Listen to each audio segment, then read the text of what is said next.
Ninguna obra de trabajo de siervo haréis. Estas son las fiestas solemnes del Todopoderoso, a las que convocaréis santas reuniones, Mikra Kodesh, para ofrecer ofrenda encendida a el Eterno, holocausto y ofrenda, sacrificio y libaciones, cada cosa en su tiempo, además de los días de reposo del Eterno, o sea, además de los Shabbats, de vuestros dones, de todos vuestros votos y de toda vuestra ofrenda voluntaria que acostumbráis a dar a Adonai.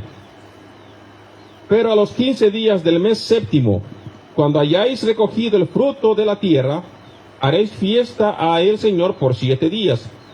El primer día será reposo y el octavo día será también día de reposo. Y tomaréis el primer día ramas con fruto de árbol hermoso. Quiero recalcar que entre la tradición se utiliza el mirto, hay veces que se utiliza algún otro ramo, solamente que sea un árbol frondoso. Lo que quiere decir es que un árbol siempre que esté verde, un árbol que nunca pierda su hoja, o sea, que nunca quede sin hojas, que siempre está dando sombra, un árbol bonito, un árbol frondoso. Entonces dice, de árboles frondosos y sauces de los arroyos, y os regocijaréis delante de Adonai vuestro Elohim por 7 días, y le haréis fiesta al Eterno por 7 días cada año. Será estatuto perpetuo por vuestras generaciones, en el mes séptimo la haréis.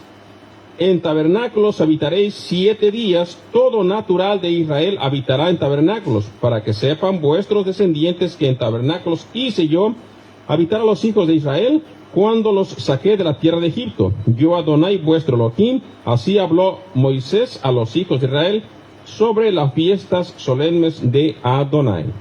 Así que nos da el mandato a nosotros y nos está diciendo claramente que a Israel se le dio y a los naturales de Israel.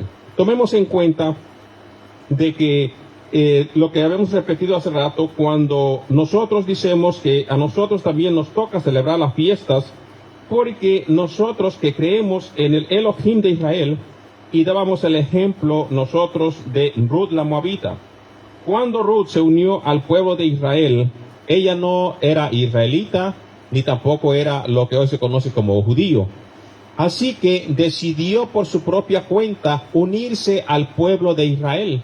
Y entre las palabras que ella dijo es las cuales nosotros tomamos como ejemplo, toda aquella persona que nació fuera de Israel, o aquella persona que no conoce la Torá, aquella persona que no conoce los mandamientos, que para ellos son extraños la Torá, extraños las fiestas, y son extraños también los días de reposo. Para aquellas personas se nos da un gran ejemplo de esta Ruth la Moabita. Y entre ese ejemplo vemos nosotros que nos dice la Escritura que ella dijo, de ningún momento rechazaría regresarse atrás o irse en otro lugar, sino que decidió seguir a su suegra y le dijo, tu Dios será mi Dios y tu pueblo será mi pueblo. Así que todos estos ejemplos son los que nosotros nos corresponde seguir. La Escritura se nos dejó por alguna razón y la Torá se nos escribió por una razón también. Es para que nosotros veamos y tomemos ejemplo de todas las cosas que pasaron para que no las apliquemos a nuestras vidas. Ahora dirá usted, pero es que yo creo en Yeshua o yo creo en Cristo y a mí no me corresponde porque Cristo dijo que Él ya había guardado la ley para que yo no la guarde. Pues vamos a tomar en cuenta de que esa es una muy mala interpretación, porque si el Mesías vendría a cumplir una ley para que yo no la cumplase, ¿para qué le dijo al joven rico y le dio un montón de cosas, de mandatos? Le explicó que él le preguntó si tú los guardas. ¿Para qué entonces él dijo, si tú me guardas, guarda los mandamientos o guarda los mandamientos de mi padre? ¿Por qué él diría esas cosas si ya nosotros no tendríamos que preocuparnos, si él ya lo cumplió por nosotros? No tendríamos nosotros por qué preocuparnos de tales cosas. Hasta el momento de que nosotros vemos a el apóstol Juan, primera de Juan y segunda de Juan, vemos nosotros en Juan que él nos dice que todo lo que es transgresión a el mandamiento es pecado. ¿Por qué? Porque eso es lo que define el pecado. Y si nosotros quebrantamos los mandamientos, caemos en pecado. Así que si el creyente en Yeshua, si el que lee la escritura o el que cree en Dios no peca, quiere decir que vive conforme a los mandamientos. Y si no tiene que cometer pecado, quiere decir que está respetando la Torá, respetando los mandamientos y las mismas palabras de nuestro maestro. Porque eso es lo que predicó nuestro maestro y los discípulos. Fueron las mismas palabras que él mencionó. Todos que nos abstengamos de comportarnos como las personas que no tienen conocimiento, como las personas aquellas que no conocen la santidad del Todopoderoso. Por eso se hace la separación entre un pagano y un creyente en el Dios de Israel. Porque el creyente en el Dios de Israel conoce la luz y el otro anda en tinieblas. ¿Y cómo tú conoces la luz? Tú conoces la luz a través de los mandatos del Todopoderoso, que te dice, tú no vas a andar robando, por ejemplo. Y eso te hace ser diferente, te hace dar en luz, porque a través del mandamiento supiste lo que es malo, supiste lo que es pecado, supiste lo que te puede llevar a una maldición, a través del mandamiento. Por conclusión, pues nos toca guardar los mandamientos, porque a través de esos mandamientos nos separamos de ensuciar nuestras vestiduras. Por eso el ejemplo nos da nuestro maestro, y entre los profetas y entre los discípulos de Yeshua se da el gran ejemplo de que la congregación, la Kehilá, es como si fuera una novia. ¿Y cómo está la novia? Vestida de blanco. ¿Cómo se ensucia lo blanco? Con tierra, con suciedad. Si usted está en blanco espiritualmente es porque no tiene pecado. Y si usted comete pecado, vuelve otra vez a ensuciarse. Así que, para que nosotros nos podamos mantener esas vestiduras blancas, tenemos que obedecer los mandatos para nosotros mantener nuestras ropas limpias. Exactamente o ciertamente Yeshua, al momento de que usted le acepta, él limpia sus vestiduras, él limpia su alma del pecado. Pero ahora le corresponde a usted mantener esas vestiduras blancas, esas vestiduras limpias. Así que si usted cree en Yeshua, sí también. Si usted cree en Jesús, en Cristo, sí también para usted son los mandamientos. Porque cuando regresen no hará dos pueblos diferentes, a uno menos mandamientos y a otros más mandamientos, sino que la persona que quebranta mandamiento pues peca. Y él viene a buscar a una Kehilá, a una congregación pura y sin mancha. En la conclusión que nosotros tenemos, lógicamente se sabe de que si yo peco, me mancho espiritualmente, y para obtenerme de no manchar mis vestiduras, tengo que obedecer a el Todopoderoso.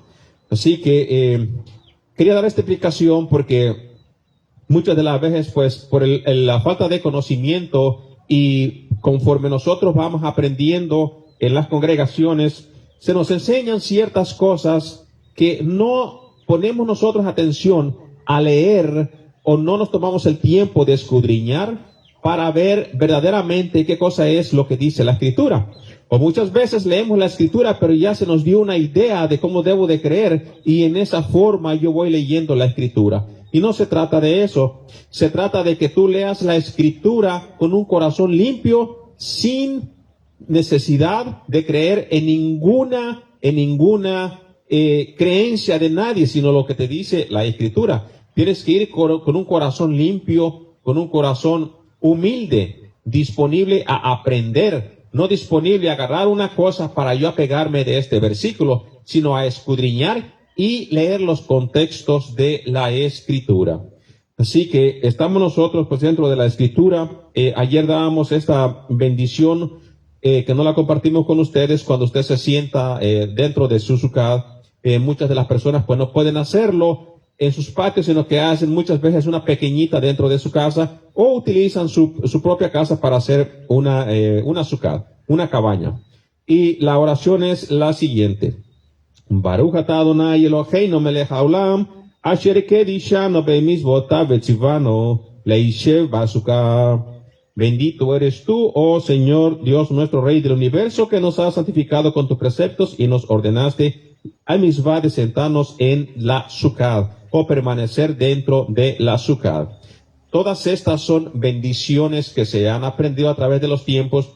Recuerde usted que entre el judaísmo, ya sea el judaísmo rabínico o el judaísmo caraíta, nosotros seguimos más el judaísmo, el caraísmo, ya que ellos se basan, la mayoría de todas las cosas que enseñan se basan en la Torá y no en la tradición. Así que todos ellos llevan bendiciones. La bendición no tiene que ver nada con las oraciones y todas las demás, sino que la bendición es para bendecir al Todopoderoso, para darle gracias. Lo que uno conoce en la religión tradicional, darle gracias a Dios. Eso es lo mismo con las bendiciones. Simplemente aquí se hace la bendición para cada cosa. Y cuando la persona hace su oración en la religión tradicional, pues decimos, gracias Padre Eterno, te damos por un día más de vida, por cualquier cosa que sea. Entre el judaísmo se da la bendición, bendito eres tú Padre por un día más de vida. Así que no explicamos nosotros ayer cuando hacíamos la Sukkah. Tengo estas 4 elementos todavía de la parte de ayer y quería dar una breve explicación acerca de los elementos de Sukkot. Muchos de ustedes probablemente pues ya lo sepan, pero hay muchos que empiezan así como nosotros empezamos una vez a aprender y deseábamos que se nos explicaran las cosas para poder practicarlas y saber qué cosa es lo que nosotros estábamos haciendo, saber cómo interpretar, saber cómo me la aplico a mi vida. Así que tenemos nosotros los 4 elementos. En estos 4 elementos los hemos leído en el libro de Levítico 23, donde se nos habla del mirto, donde se nos habla de la palma, el árbol frondoso, nos habla de los sauces de los arroyos. Entonces, pues, tenemos nosotros la palma. La palma, mayoritariamente es el retoño de la palma, la cual utilizamos para recibir nosotros la primer día de Sukkot. La utilizamos para hacer las bendiciones, y entre la religión tradicional, entre el judaísmo, se utiliza a sacudirla en los 4 puntos cardinales de la tierra, haciendo mención a toda la creación del Todopoderoso. Pero, ¿qué cosa es lo que significa? ¿Por qué tenemos nosotros, o por qué se le ha interpretado que es un simbolismo espiritual? Todas las fiestas del Todopoderoso son un simbolismo espiritual si conocemos verdaderamente el simbolismo y lo aplicamos a lo espiritual. Tenemos nosotros entonces la palma. La palma, pues como vemos, es una rama recta, una rama grande, la más que resalta entre mis manos o entre todos aquellos que la utilizan. Y esta rama que tenemos nosotros en la mano es una palma que da el fruto que nosotros conocemos como dátiles en español. Y el fruto de la palma, hablando de la palma del desierto, da el dátil, y el dátil es una fruta dulce. Es una fruta que tiene muy buen sabor, una fruta dulce que nosotros pues hemos tenido ahora sí que el gusto de probar y saber a qué cosa es lo que sabe este dátil. Es una fruta que es como la ciruela, pero su sabor es dulce, su sabor es bueno.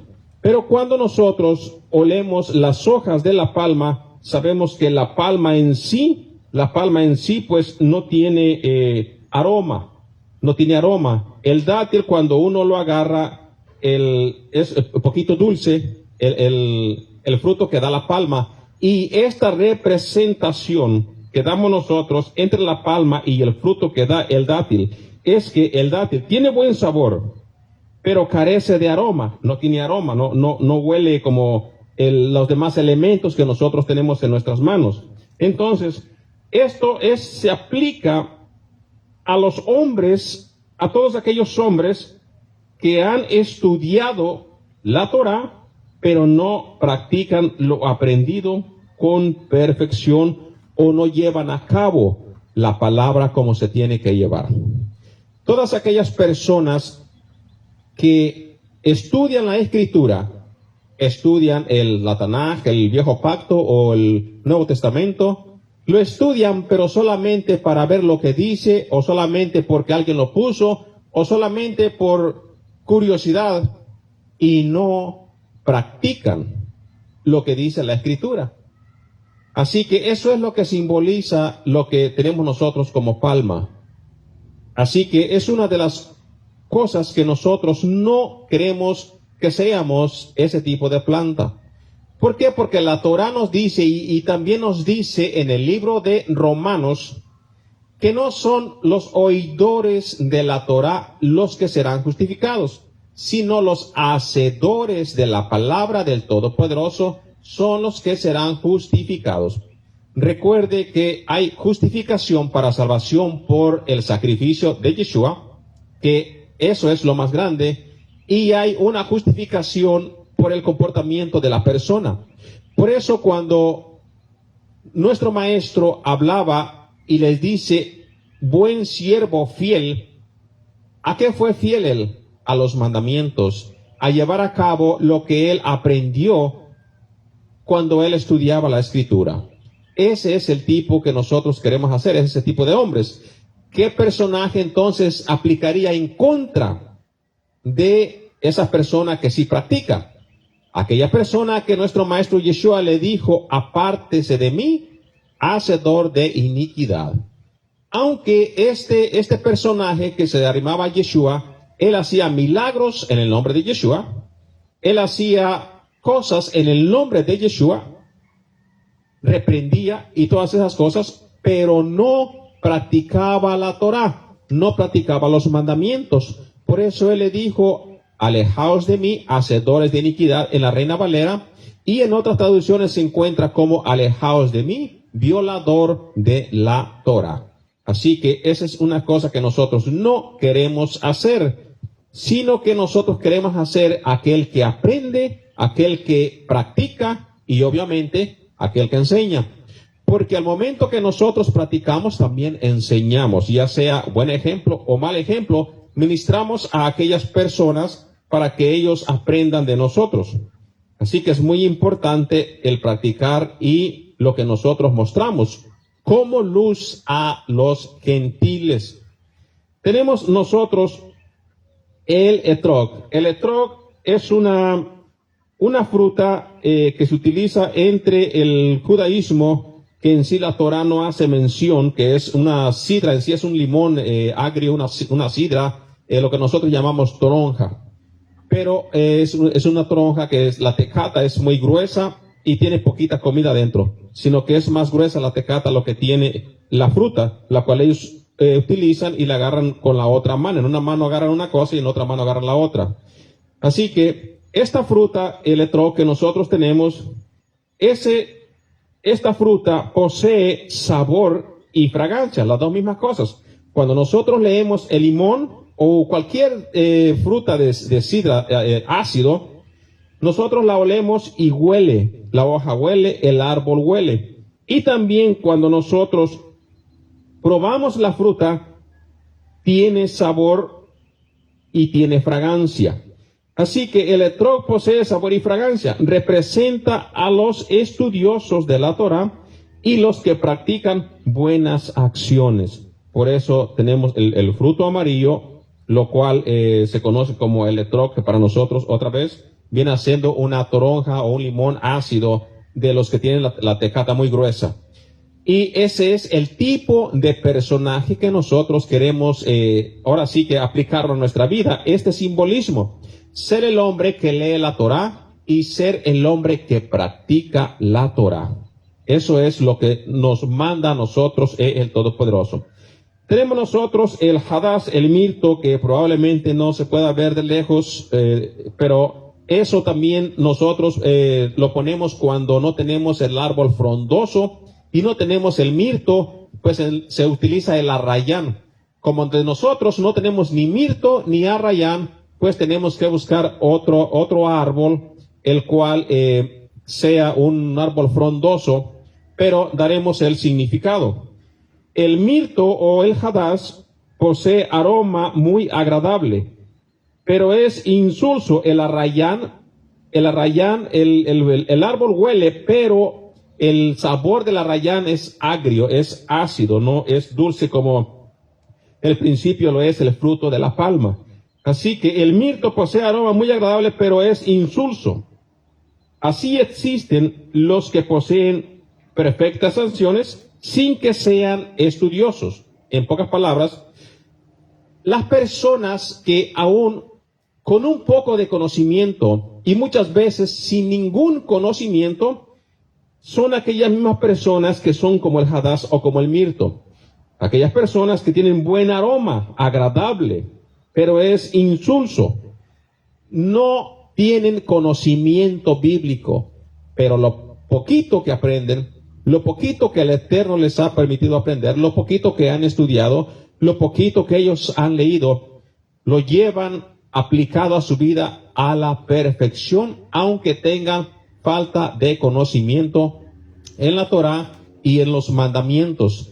Aunque no conozcan como la persona que conoce y no lleva fruto, ellos saben hacer el bien con la propia naturaleza del hombre, la cual nos habla a nosotros la carta a los romanos, que nos dice a nosotros que el hombre por sí mismo puede saber lo que es bueno y lo que es malo. Así que estas personas, en muchos lugares, en muchos países, damos ejemplo de las personas más pobres, las personas más humildes. Ellos no tienen un conocimiento, no conocen como muchos estudiosos.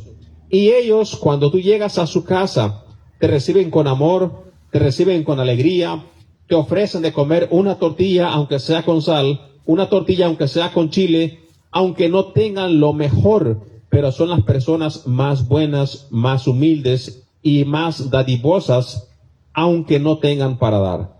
Entonces, a estas personas, pues no tienen un conocimiento, no tienen riquezas, no saben muchas cosas de lo que sabrían los estudiosos o aquellos que estudian la Torá. Pero sus obras son buenas, tienen muy buenas acciones, aunque carezcan de entendimiento de la Escritura. Y eso es lo que representa el hadash o el mirto. Después tenemos nosotros el arabá, que es el sauce. El sauce, pues, es sauce de arroyo. Este sí nosotros podemos encontrarlo aquí donde vivimos. Y fuimos a cortar unas ramas del sauce. El sauce es una de las hojas de las cuales también tenemos que poner en nuestra sukkah, más las palmas, más el árbol frondoso y el mirto. El sauce es insulso, o sea, el sauce no tiene un sabor, obviamente no tiene fruto, no da nada que nosotros podamos comer de este árbol.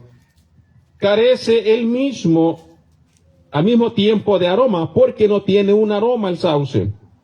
Existen algunos israelitas o unos estudiosos o unas personas religiosas, para poder entender todo lo que estamos hablando hoy, que no son estudiosos ni tampoco realizan buenas acciones. En pocas palabras, que pues no les importa ni aprender, ni tener buenas acciones, ni tampoco les importa creer lo que dice la Escritura. Y eso es lo que está representado por el arabá o el sauce.